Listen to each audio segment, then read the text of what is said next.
Nako, matindi ho ito mga kababayan. Di umanong bayaran sa impeachment nitong si VP Sara dyan sa House of Representatives. Gumugulong na nga ba? Yan ang ating pag-uusapan dito sa video na to. Sa interview nitong si Congressman Isidro Ungab. Mga bagong ebidensya ilalabas nitong si Attorney Levy Baligod.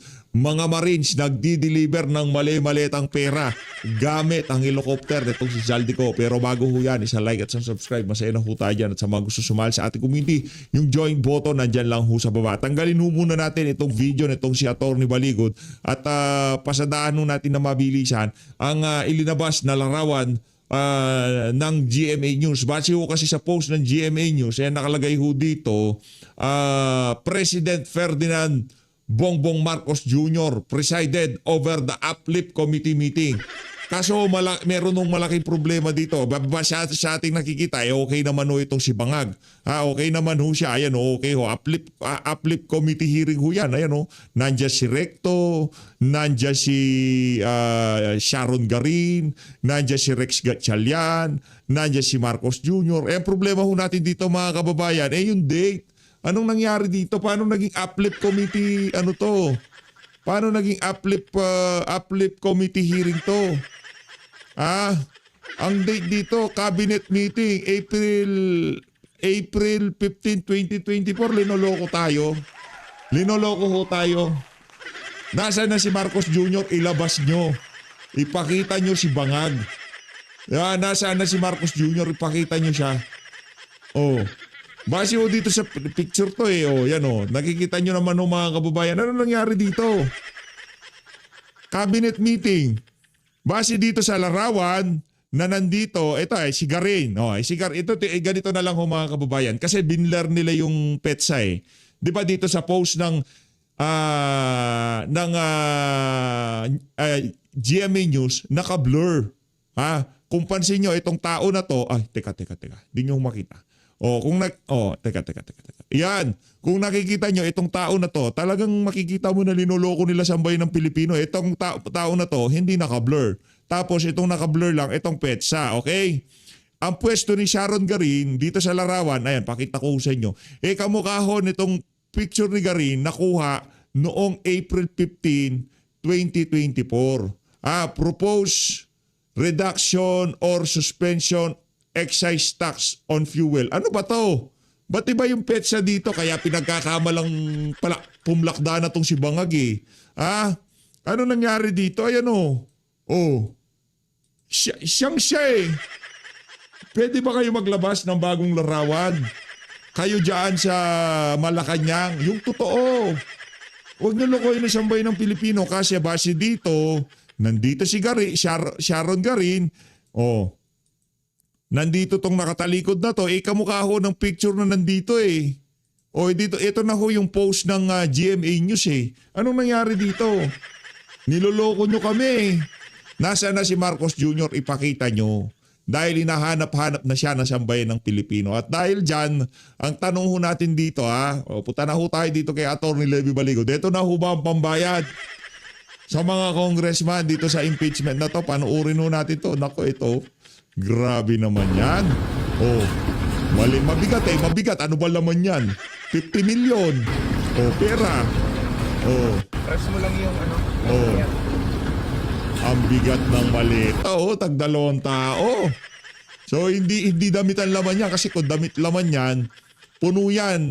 Siguro lang yan, 25 to 30 kilos yung ganyang kalaking maleta. Pagka 15 kilos nga lang yan puno yan Diba? Malamang sa mga 30 kilos sagad niyan at kayang buhatin niyan ng isang tao. Pero kung 2 tao nagbubuhat, magtanong-tanong na ho tayo mga kababayan. Baka hindi damit ang laman yan. At galing pa sa helicopter ni Zaldico. Pagka galing sa helicopter ni Zaldico, malamang sa malamang, ano yan, tawag dito, basura yan. Pabira Mga siraulo to mga to. Ang pera na sambayan ng Pilipino, tinawag nilang basura. Binasura ho nila Ang pera na sambayan ng Pilipino, tinawag nilang basura. Ganun ho kawalang hiya itong administrasyon na to. Rekta ho tayo dito kay Congressman Isidro Ungab. Gang! Walang tayo nag-Easter. Opo. Kung nandun ba kayo sa Korte Suprema, kabilang ba kayo sa naimbitahan doon? Yes, I was there. I was invited. Naghihintay din ako na tawagin ako. Although sa naririnig natin kanina, maganda na yung takbo eh. Sabi ko, okay na to. Kahit hindi na ako tawagin, happy na ako. At nakikita natin yung direksyon sa mga pagtatanong at sa mga presentation ng mga Friends of Work. Nakikita natin na parang sang-ayon sila sa ating mga views and opinions noong araw. So I was there to help one group of petitioners. So happy ako na yung tinake up kanina, yung unprogrammed possibility of declaring unconstitutional the unprogrammed appropriations at saka possibility of declaring unconstitutional yung automatic appropriations, particularly yung special accounts in the general funds at use of income in the general fund kung saan kanilang pinag-i-increase yung mga dapat ay automatic appropriations na hindi yun dapat gagalawin na. Ginalaw pa rin ng Bicameral Conference Committee, nag-increase sila. So ang ibig sabihin nun, naglampas sila sa proposed National Expenditure Program which is under the Constitution, dapat hanggang doon ka lang sa level na nai-submitar ng Presidente.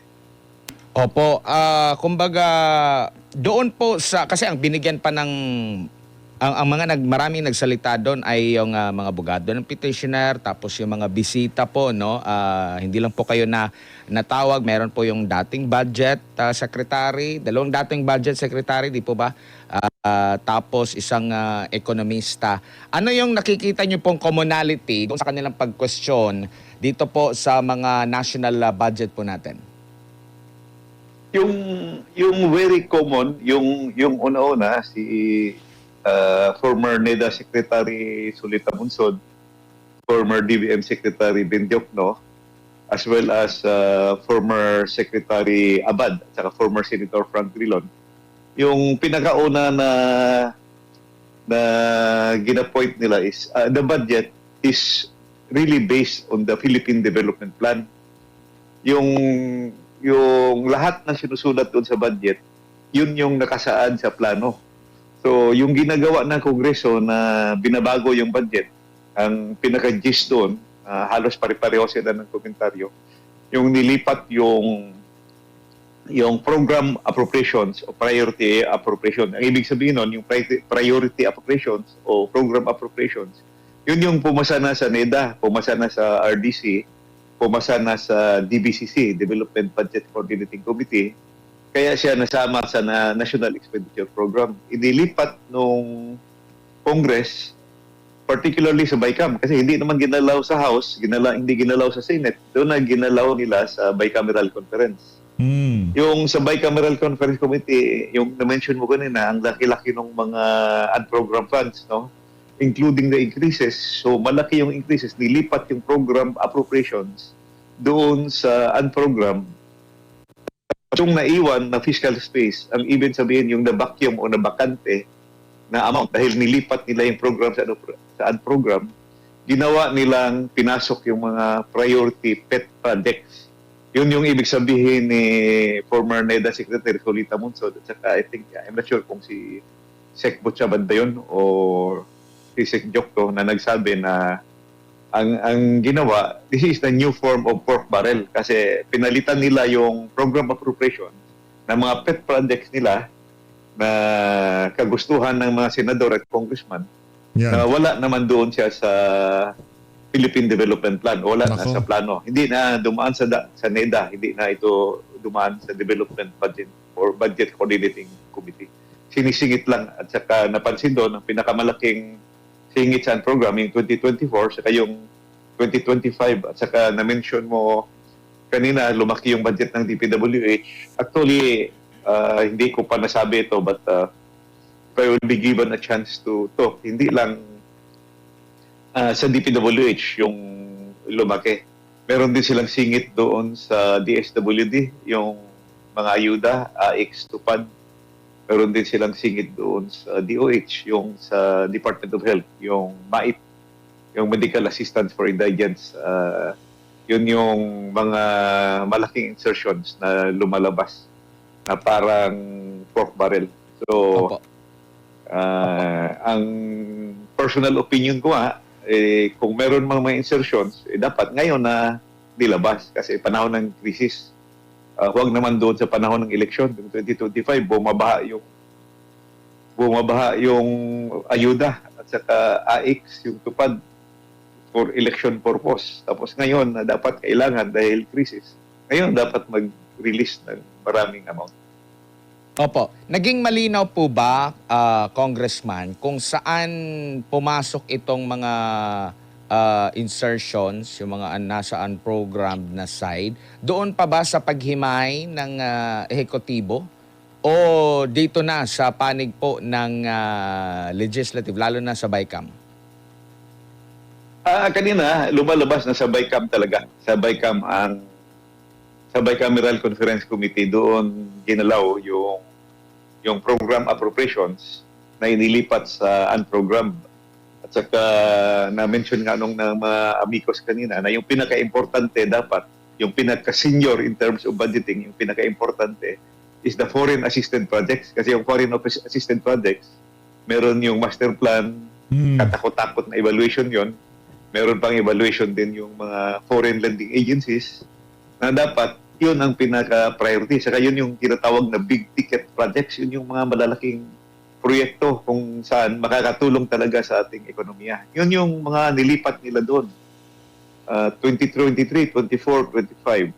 Doon nilipat nila yung mga foreign assisted projects sa unprogrammed. At yun yung pinalitan nila ng chap-chap na projects, maliliit na proyekto para sa kanilang I would say pet project or pork barrel. At the same time, yung pinakamarami doon na medyo iskandalos yung flood control projects. Yun yung maraming pumasok doon na replacement na ginawa nila sa program appropriations. Nabanggit mo yung mga key projects na yan, yung mga malalaking mga proyekto na karamihan din ay mga foreign assisted. Yun ang dumaan sa sinasabi nyo pong katakot-takot na proseso bago ito siya naaprubahan at dapat na maituloy. Kung ikukumpara natin doon sa ipinalit po na nabanggit nyo po na karamihan ay mga flood control, dumaan din ba sila sa katakot-takot na proseso? Yun ang problema kasi yung mga pinalit nila hindi dumaan sa proseso. As compared doon sa foreign assisted projects, yun yung malalaking projects, example, yung Pasig Marikina River Channel, yung Metro Manila Flood Control Project. Malalaki yun Billion-billion yun. 11 billion, 17 billion. Malaki yung project. Pinalitan nila ng maliliit na chop-chop. So, in layman's term, tinanggal yung superhighway, yung pinalit yung maliliit na kalsada. Superhighway para sa flood control. So, saan dadalo yung maliliit mo na proyekto? Dapat yung maliliit mo pupunta sa isang main channel ng main flood control para yung tubig mo lalabas. So, ay tanong ko ngayon sa dilapitan ko noon, si former Secretary Bunuan, sabi ko, hindi kaya ito ang dahilan sa pagbaha sa Metro Manila? Sabi, it attributed to the flooding in Metro Manila dahil nga gichap-chap yung malalaking project, pinalitan ng maliliit. Ang tanong kung nasa plano ba 'yon? Kung nasa plano ba yung mga pinalit nila? So any alteration or any amendment na ginawa ng Kongreso, particularly sa BICAM, nawala sa plano, nawala sa Philippine Development Plan, is a major deviation sa Philippine Development Plan. Kasi yung ating budget dapat, ang target noon, sundin yung Philippine Development Plan para ma-meet natin yung GDP growth, ma-meet natin yung poverty rates reduction, ma-meet natin yung inflation rate na makontrol.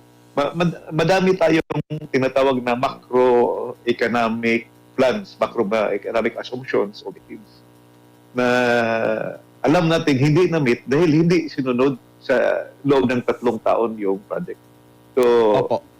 if you will ask me, meron ba tayong malalaking projects in the past 3 years? Wala. Because gichap-chap lahat yung malalaking projects. Walang ipagyayabang yung gobyerno na flagship or big ticket projects dahil ito ay nilipat sa program at gichap-chap, pinalatan ng mga program projects na let's say pet projects ng mga kongresista at senador. Opo. Ito po ba ay kabilang doon sa nakikitang paglabag na dapat kung ano po yung inendorso na proyekto or programa o budget o mga plano ng executive, doon kayo mag-stick.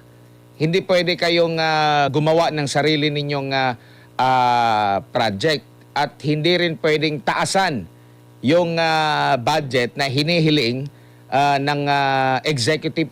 Hiwalay pa ito po na nakikita nyo pong paglabag po, Congressman. Yung pagtaas, tapos yung pagpapalit ng, hindi naman ito nabanggit sa executive. Bakit nyo pinalitan? Tapos meron pang issue na mas mataas pa yung budget na hinihingi kumpara doon sa hiniling ng executive.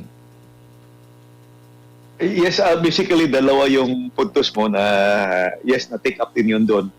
Yung pagpalit ng mga proyekto at saka second, yung paglumampas ka sa budget ceiling na disubmit ng executive department.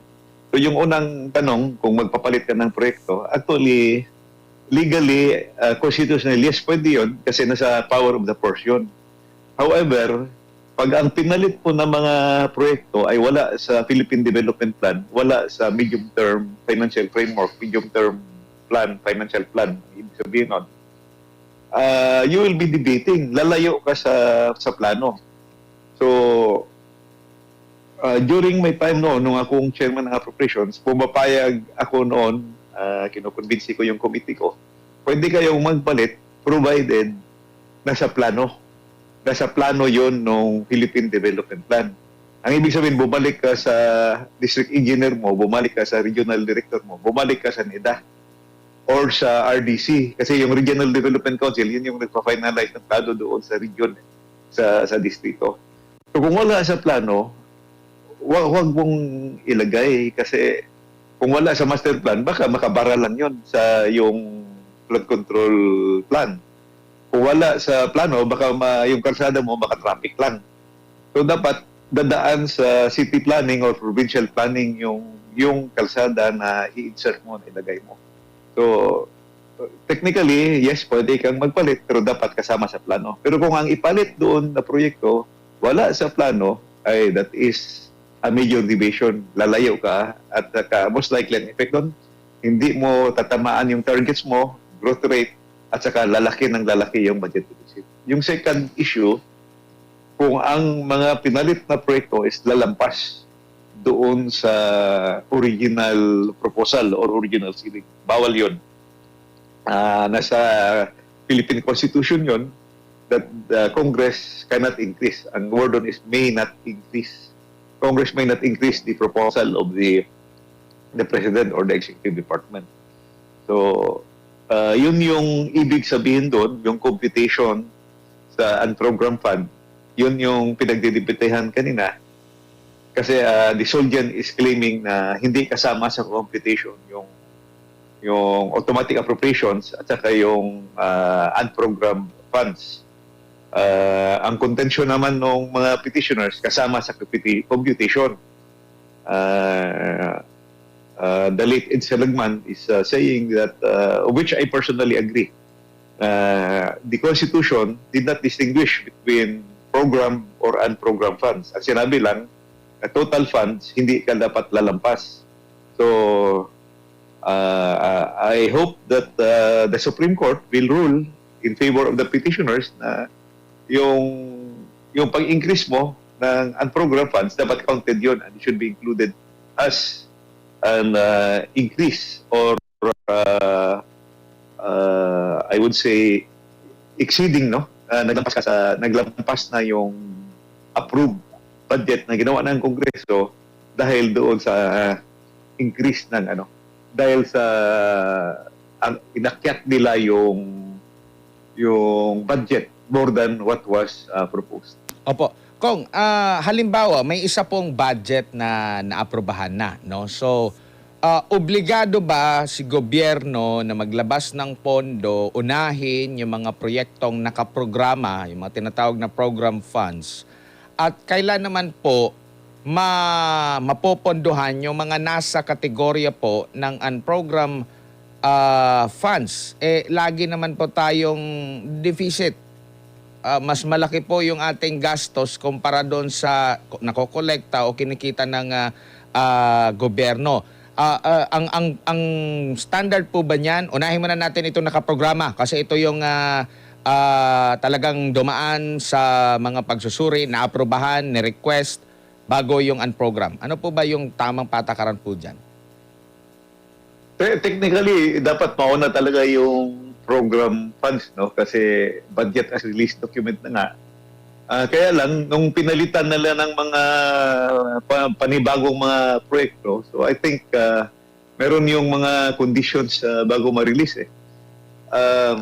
Second, yung totoo, yung sabi mo na ever since, budget deficit naman talaga tayo.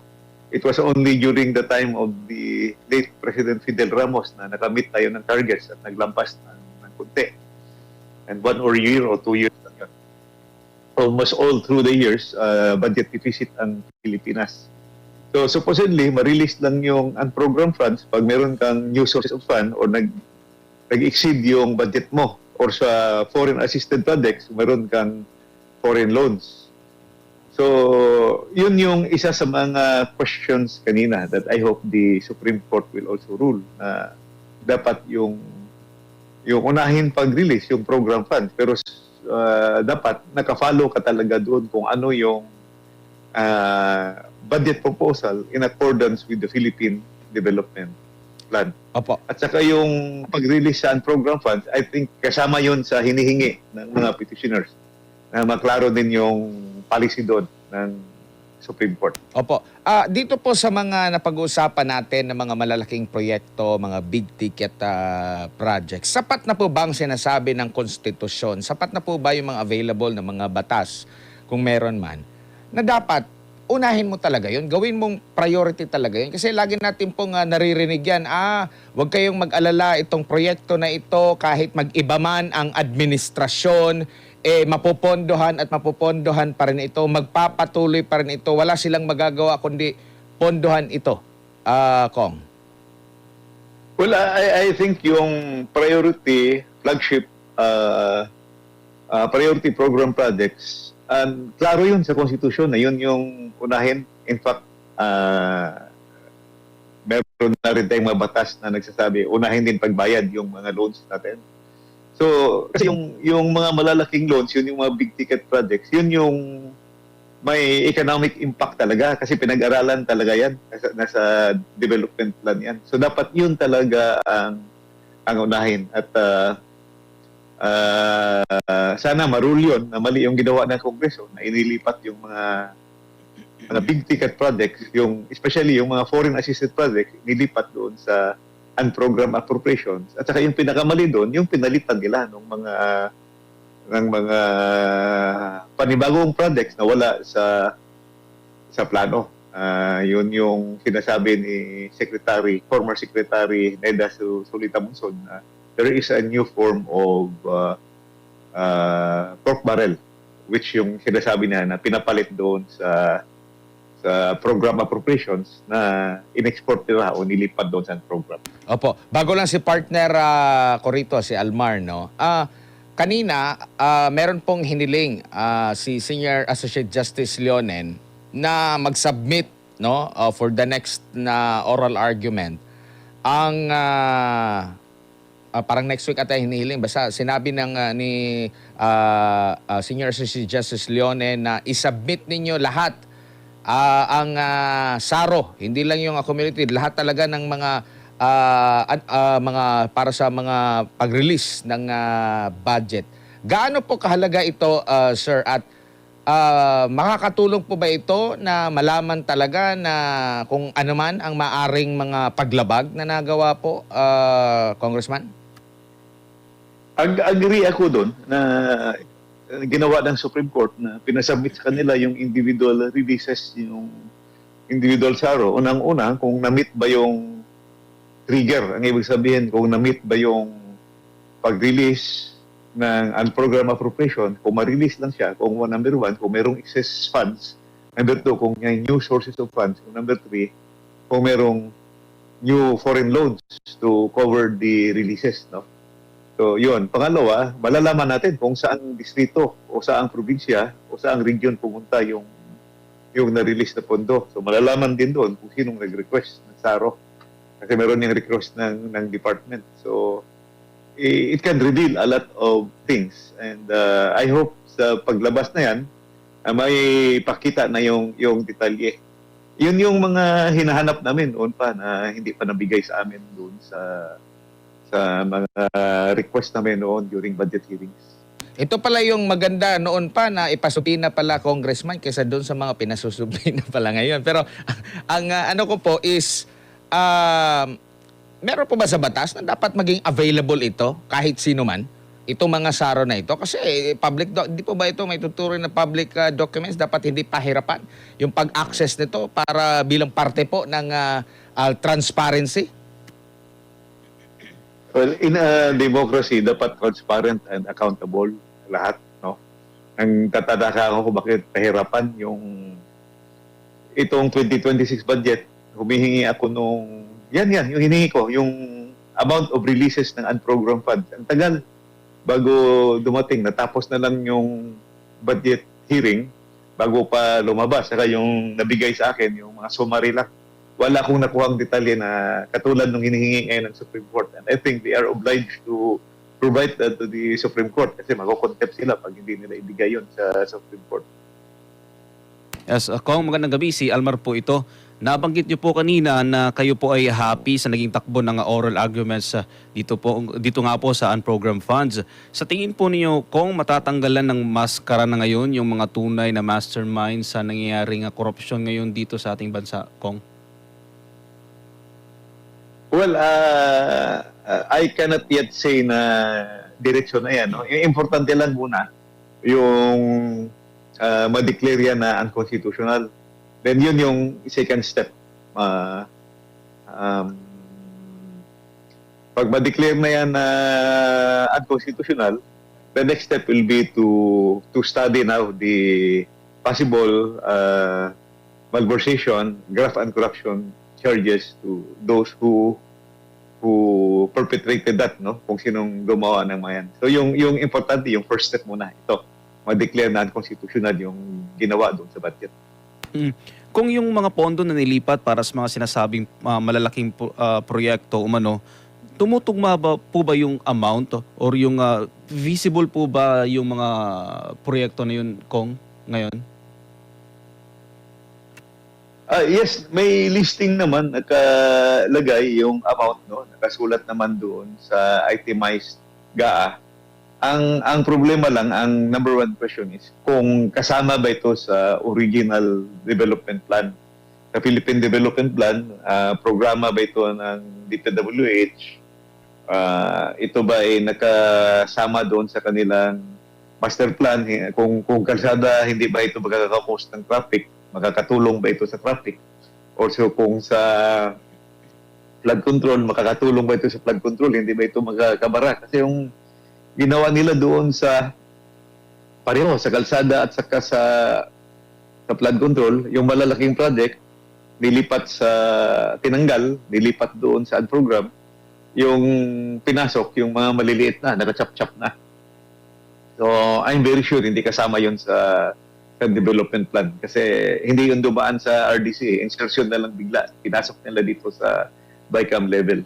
Ang problema kasi sa BICAM level, closed door yan at diretsyo na yun, approval.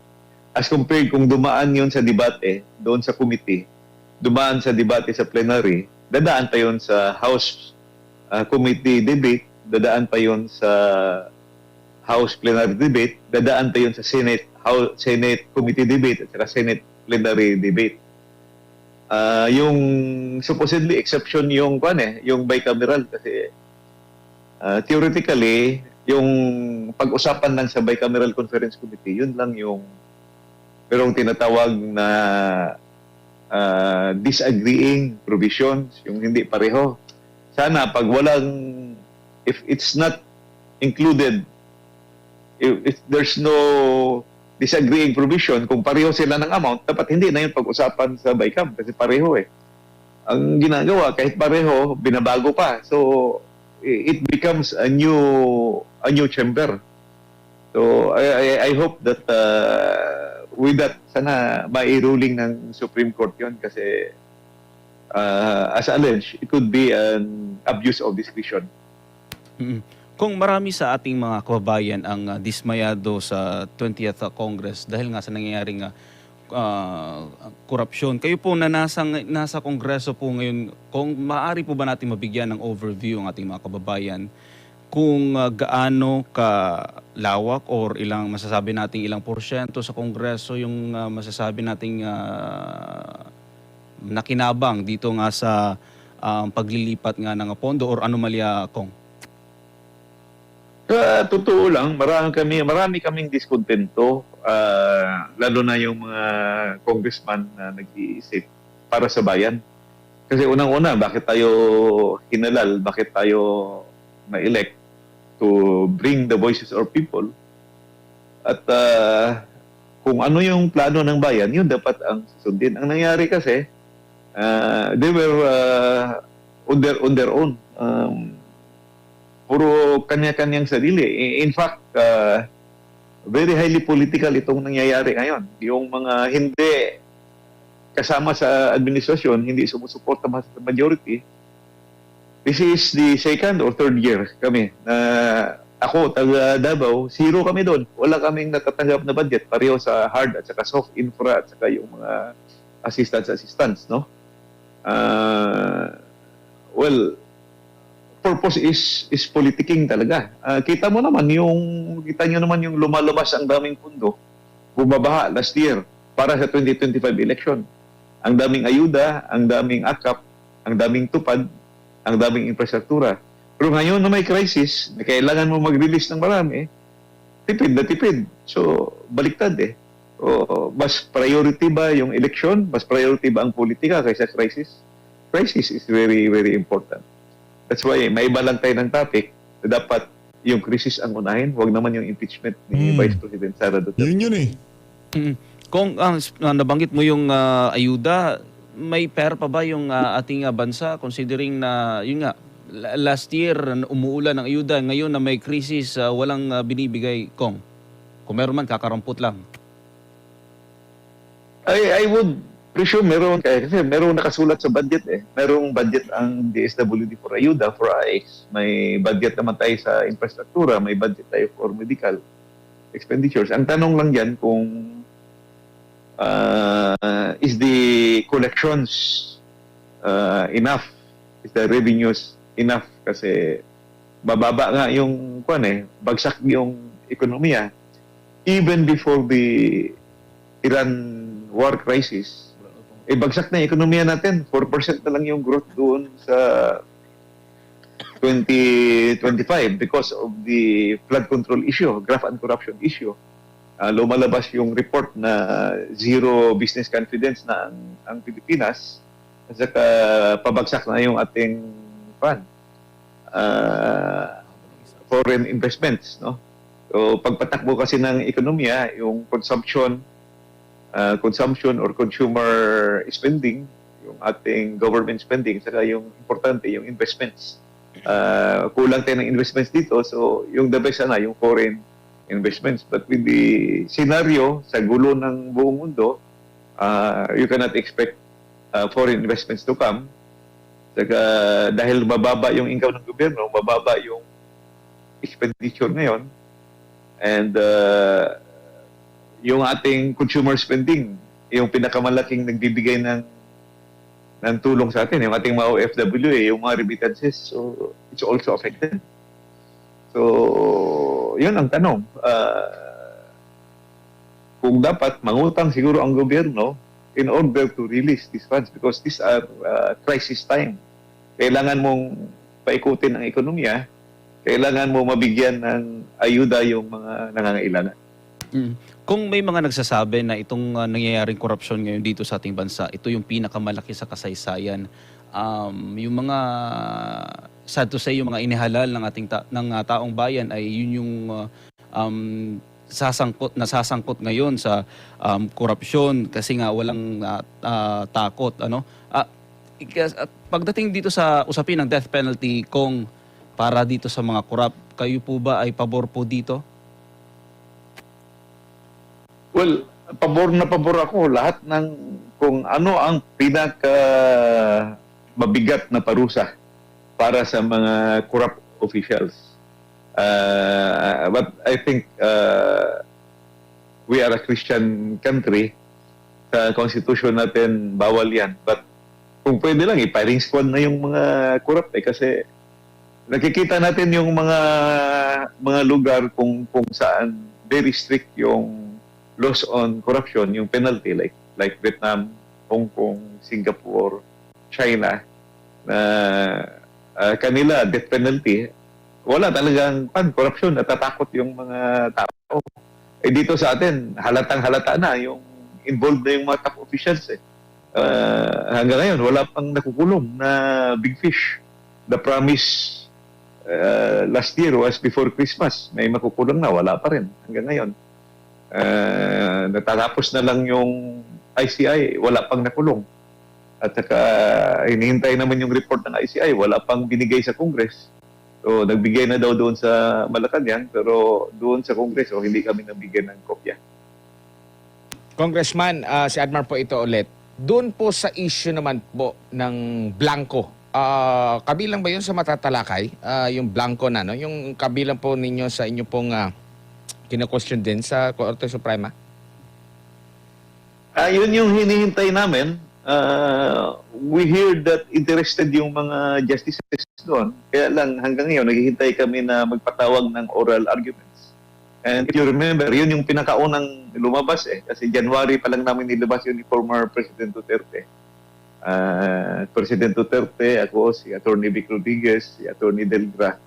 Kami yung unang naglabas noon doon sa Davao. Yung episode sa Basta Dabawenyo. Basta Dabawenyo. Kung saan i-expose namin yun. Kita ko kasi yung BICAM report na maraming blanco, 28 blank items. Kung bakit pinirmahan yun. Ang hirap i-explain yun yung blank item. Saka kung bakit nila pinirmahan yun. At kung paano nagkaroon ng figures doon sa enroll bill at saka sa GAA, yung committee report, blanco naman. So,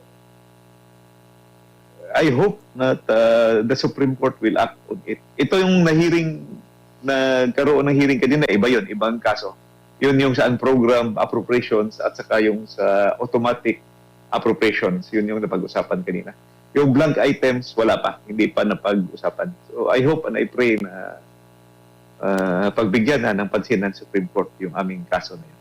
Opo, so hindi siya pwedeng isingit din sa usapin po, Congressman, kahit na ang pinag-uusapan ay yung budget o talagang stick lang talaga dun sa topic na kini-question patungkol sa mga insertions o yung mga unprogram, yung halaga po na lagpas na dun sa hinihiling ng executive, dun lang talaga ito nakasentro?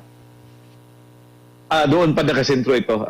Focus muna tayo doon sa kung ano yung topic ng consolidated, tinatawag nila yung consolidated cases. Yung particularly yung 4 na case, iba-ibang mga nag-petition, but this is focus on yung unprogrammed appropriations at yung automatic appropriations, particularly yung SAGF at UIAGF. So hindi pa kasama, so hindi natin pwede isingit yung ibang topic doon. So purely automatic appropriations at unprogrammed appropriations pa yung pinag-uusapan niya. Opo. Sir, curious lang po ako dahil 'di ba meron na pong unang inilabas na desisyon ng Korte Suprema patungkol po doon sa budget ng PhilHealth 2024 ba 'yon na national budget ba 'yon yung paglilipat. At meron doon ng mga dissenting opinions, mga opinion ng iba't ibang mga associate justice. Nakikita nyo po ba na doon pa lang sa mga opinion nila makakakuha ng paborableng desisyon mula sa korte ang mga petitioners ukol nga po dito po sa kini-question ng mga budget mula 2024, 25, 26? Ako, personal opinion ko ito, Admar, sa nakikita ko yung mga concurring opinion at saka yung may mga differing opinion doon about sa mga previous rulings, particularly yung pinaka-recent ruling on PhilHealth, yung fund transfer dineclare unconstitutional. Sa nakikita ko, yung mga hudikatura natin, yung mga justices, hindi nila gusto yung nangyayari na kalukuhan sa budget. Mahalata mo naman talaga eh. Mahalata mo talaga na mayroong itong mga insertions, the discretion exercised by the power of the force is too much. At hindi na sinusunod kung ano yung batas. Like, naglampas sila sa proposal ng presidente at saka yung binabago yung automatic appropriations na meron ng batas yun eh. Meron ng like yung sa PhilHealth, sa syntax law, meron na yung nakalagay doon na dapat mag-appropriate ka every year. Tinanggal nila, zero nila noong 2025. So, dapat talaga sundin lang yun kung ano ang nasa batas. Opo. Well, makikita mo yung trending eh. May questions about the technicality of the budget at saka pumuputok yung issues on corruption. Saka yung for thinking citizen, makikita talaga na may kalokohan talaga na nangyayari. Opo. Dito po sa inilabas na paghahambing doon po sa NEP, tapos sa mga naging GAA, kapansin-pansin po na kumpara sa mga nakalipas na mga administrasyon, bigla nga yung pagsipa, pati nga yung mga insertions, yung comparison ng NEP, yung proposal sa actual na naging batas po. Pero ang ipinagtataka ng ating mga kababayan, napakalaki po ng mga perang na pag-uusapan po dito. Pero naikukumpara nila sa mga nakalipas na mga panahon, yung estado ng kanilang pamumuhay. Kasi may mga lumalabas na datos na parang tapos na tayo sa pandemya. Hindi naman dumaan sa pandemya itong kasalukuyang administrasyon. Pero bakit yung level ng mga datos ay parang nasa pandemya level pa tayo? Nung nakalipas na mga administrasyon, yung budget nila, hindi naman ganito yung klase ng budgeting. Pero ngayon na mas malaki yung budget, parang mas malubha yung yung sitwasyon. And isa pa is ito pong mga record high na naitatala po sa kasalukuyan. Like kagaya po sa utang, nakikita nyo po na malaking kontribusyon para tumaas yung utang natin dahil po dito sa maling pagbabudget. Actually, to make the long story short, yung 2023, 2024, and 2025 budgets nawala talaga sa landas. Hindi sinusunod yung Philippine Development Plan. That's the reason na parang pandemic yung tama. Hindi natin naaabot yung ating mga development goals. Yung ating growth target hindi naabot, yung poverty risk target hindi naabot. Yung budget deficit palaki ng palaki. Bakit lumaki? Kasi meron na tayong target deficit, dinagdagan pa ng unprogrammed. Lumaki yung unprogrammed, lumobo. Hindi kasama yun sa target budget deficits. Pag nag-release ka ng unprogram na hindi kasama sa target, lalaki, lulubo talaga yung ating utang. So that explains kung bakit hindi natin nami-meet yung ating growth targets dahil hindi natin sinusunod yung ating development plan. Pinalitan yung mga proyekto na dapat maka-bridge sa atin, makatulay sa atin papunta doon towards our development targets.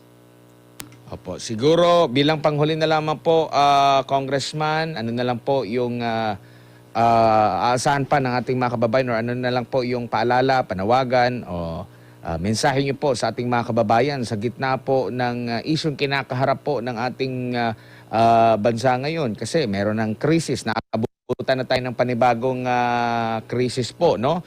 Nandyan yung issue ng pagtutuunan ng pansin itong impeachment.